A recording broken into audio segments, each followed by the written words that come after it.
So really, I only just finished the entire series a couple of hours ago, so I don't have any notes. I'm just gonna speak from the heart. Okay, let me say the first things that I don't like, because those ones are easier to talk about. The first thing that I don't really like, and I hope gets better, but did kind of get better to the end of the season. David.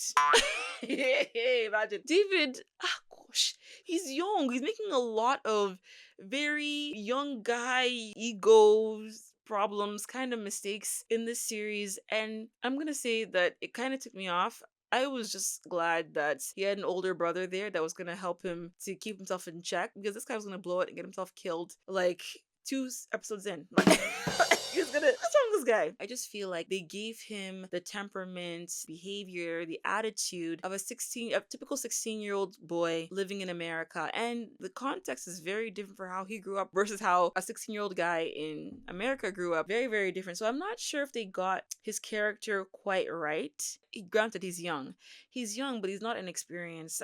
You know what I mean? Like, I just feel like that's one thing that I didn't quite enjoy. Just the character of David. Just weirdly, oddly too juvenile, I think. Especially based on the scriptures as well. I just think he's just a little bit too juvenile. I think at the end of the season, though, I think they kind of cleaned it up a bit and redeemed him a little bit more. So yeah, that's one thing. But now I'm gonna jump back and forth because I'm just thinking about things as they come to my mind. One thing that I really loved about this series was all of the wisdom nuggets. You know me, I love wisdom, especially from Samuel. Samuel said so many wise things that you should write down. There's a time for everything. For example, he also talked about how men always want God on their side, but they never stop to see if they're on God's side. Oh my gosh, what a key to the Christian life. Oh my gosh, there were so many wisdom nuggets in this entire series so far that blew my mind. I was like, people will just skip over this thing and not actually take it seriously. I'm so amazed. The second thing that I loved was how they expanded on Saul's family.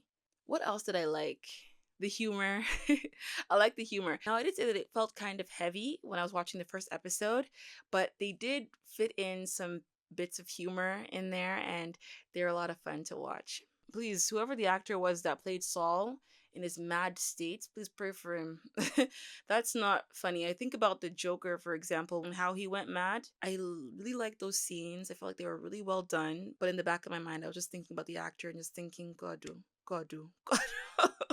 Keep this actor intact, because I don't know if they know the gravity of the things that they're reenacting. This family, I'm not say fun, they are so interesting.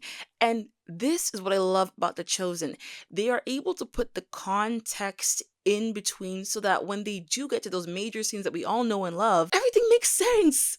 Everything just makes sense. Why would Goliath just partner up with the Philistines like that? Why did Jonathan not try to fight the giant himself if he was so heroic and brave? Why this? Why that? And they are able to put that context in and give so much more color to Saul's family. It's just absolutely amazing. Why is Eliab immediately aggressive towards David when David comes on the battlefield and asks what's going on with this Goliath character? Why is he doing that? When Eliab finally did that scene, everything leading up to that thing made that Eliab is justified. In the Bible, he just seems like he's just doing too much. But in the series, he's justified. The reaction was totally valid when you put all of the context that the show gives. It's not the Bible. It's possible that Eliab was just doing too much. Okay, it's possible that he was just ticked off and he just went from 0 to 10 really fast for no reason.